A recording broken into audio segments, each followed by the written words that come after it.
investment nani? Investment sasa tukishawaozesha ndo tutaomba investment yake. Tuanze biashara sasa hivi atuhakikishie. Anataka kimchezo tena atuhakikishie. Kama huwezi kuongea tuachie si kazi, atuhakikishie.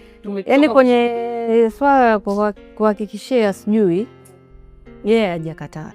Na hata alivyokuwa naomba msamaha this time, nadhani nyewe mnajua nimechukua muda mrefu sana hata kumkubalia. Kama miaka 2 siku zote yani anaomba tu msamaha, anaomba msamaha. Na hata hivi alivyokuja, yeye alikuwa moja kwa moja anataka ndoa. Anti unajua ndoa ilikuwa yani inafungwa kabla ya Ramadhani. Mimi lakini ndo nilikuwa nataka kujipa nafasi.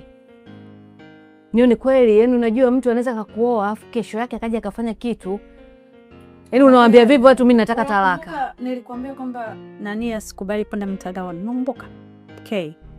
Nakumbuka.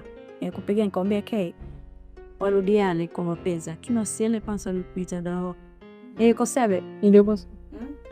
Sasa lakini unaona yeye mwenyewe amerudi mpaka anataka ndoa, means kwamba sasa hivi amekuwa serious. Na wewe hutaki kuolewa. Tolewa tu ili basi ifike time. Afu baby au rudi nyuma, tunaenda mbele.